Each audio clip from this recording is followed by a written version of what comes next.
manufacturer is BLU, and this is the BLU Studio 5.32. Now, BLU is a new manufacturer that's trying to go head-to-head against Apple, Samsung, LG, and all the other established players by creating devices at low price points, and low price points that are unlocked and without a contract at that. Let's take a look at this new tablet device. It's going to compete with the Note 2 and the Optimus G Pro. But before we do that, special thanks to our partners at Best Buy Mobile for giving us devices for use in our One Paw Bandit game. When you go into Best Buy Mobile, you'll walk out working to get your email, contacts, and web set up. So when you walk out, you're ready to go thanks to Best Buy Mobile. It's unboxing time. BLU, can they compete? They're a US-based manufacturer. Can they go head-to-head against LG, Samsung, HTC, all those different manufacturers on the market?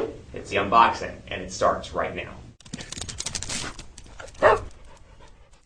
Say you want a Galaxy Note 2, but you don't want to spend $599 or whatever it is, $599 to $700 to buy one unlocked. The company is called BLU, and yes, the device from a specs perspective isn't quite up to the Note 2, and the ecosystem's not there, and it's not available on carriers, but you can get this phone from Amazon for $229, and it brings to the table a 1 gigahertz dual-core processor, a 5.3-inch display, actually back here, 1 gigahertz dual-core processor, 5.3-inch display. It's QHD, but you got 3D gaming, a dual SIM slot, 8-megapixel camera, HSPA, Jelly Bean Android 4.1, 8-megapixel camera, and more. So you're getting a decent spec list for $229, and this thing should work on AT&T and on T-Mobile. So let's go ahead and unbox the BLU Studio 5.32 and see how it competes with the Note 2, the Optimus G Pro, and other devices on the market. Thank heavens I've got a handy-dandy unboxing knife, is what I call it. This phone is white, and then you got this, 24-hour deals, that's cool. And then you got the device right here, BLU Studio 2 BLU Studio 5.32. I want to make sure I get that name just right. So wrap out or move the paper here. Get it. I want that phone. Get out of here. And you can see the device right here. Now compare it to the Note 2, which is pretty big in the hand, but still about the same size. I have a flip cover on this Note 2, but you can see kind of a difference in the overall look and feel here with the 8-megapixel cameras on the back, flash in different locations, and then you got the Studio 5.32 here. BLU's a company based in Florida that's doing their best to compete with LG, Samsung, HTC, all the big industry heavyweights on the market, and they're pricing devices at $199, $229, $299, unlocked to really compete in that market. So you can see the device here, really nice looking device with capacitive menu, home, and back buttons here. And I'm always a supporter of unlocked devices because, hey, you wanted that device, you don't want to go into the carrier store and spend $600 for it. This could be a great unit for you. So here is the back. I've got dual SIM card capabilities here, micro SD card slot assembled in China and designed by BLU in Miami. So again, a Florida-based company, like I said. They've been talked about recently in the news. Hopefully they can get their BLU Life 1 device out soon, which is the device I'm really excited about, and we will review that on PhoneDog.com.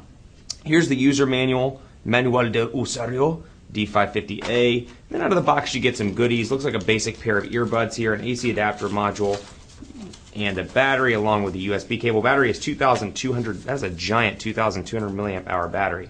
That's what it is, 2,200 milliamp hours. And then here, Shazam. We'll go ahead and pull out the USB cable, AC adapter module. You've seen this stuff before, but since this is a new unboxing of a new manufacturer, I want to show you exactly what it looks like. BLU right there, and that all comes in the box. And then you get earbuds right here as well. Basic, basic, basic all around, but still, hey, you know what? For 229 bucks, I'll take as many accessories in the box as I can get, regardless of how basic they are. So there's that. And let's go ahead and power up the device. I don't have a regular SIM card available that looks like a regular SIM card. Yeah, it's not a micro SD card slot to my knowledge. Let's double check just to make sure though. Do this in real time with you. I've got a spare micro SIM card slot or micro SIM over here. Yeah, it looks like a regular SD or micro SIM.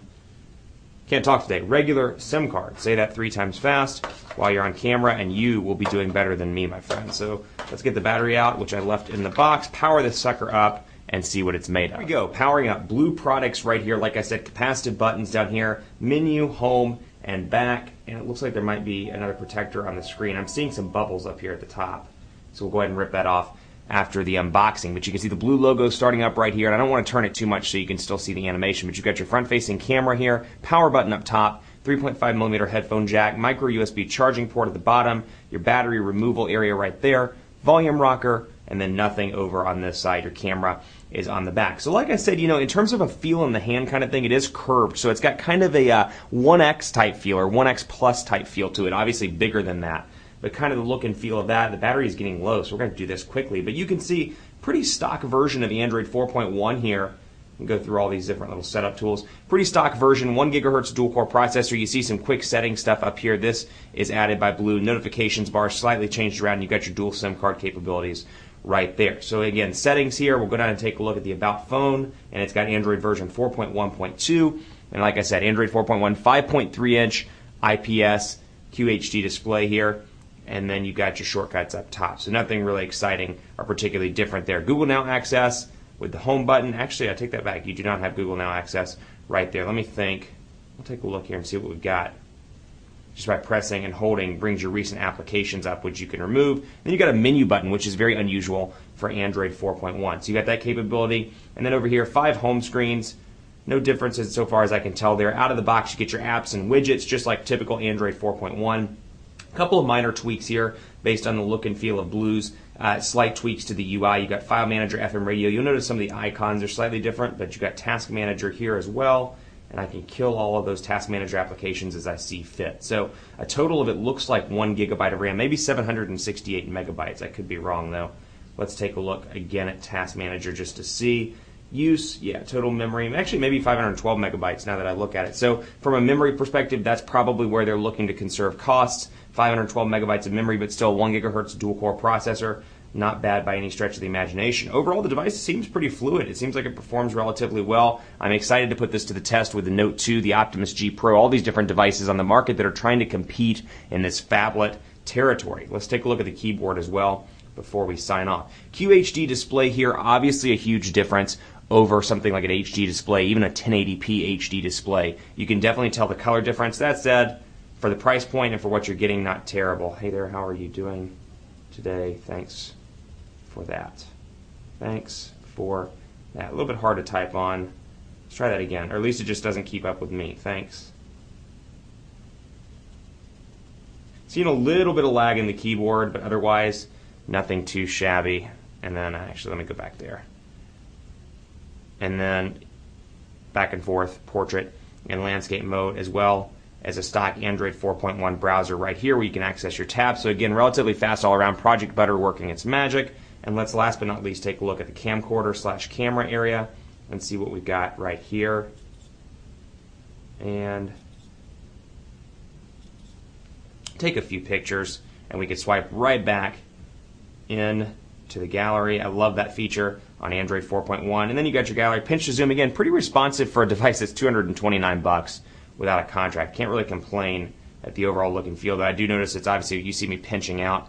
It is, gestures are a little bit funky, but otherwise that may be something I need to get used to on this device. Keep it locked on PhoneDog.com for continuing coverage of the BLU Studio 5.32, a new device from BLU that's intended to compete with the phablet devices on the market right now. I'm on Twitter at PhoneDog_Aaron. Let me know what you think of this unboxing. We're going to focus in on BLU as a competitor to the established players in the market, Apple, Samsung, LG, etc. And I'm excited to put these to the test in unboxings, reviews, dogfights, and more. I'm also on Facebook, facebook.com/HiAaronBaker, Google+, our page is gplus.to/PhoneDog. Thanks so much for watching. Much more coverage to come on the BLU Studio 5.32. It's really a handful of a name when you think about it. Studio 5.32 by BLU on PhoneDog.com. I'll see you next time.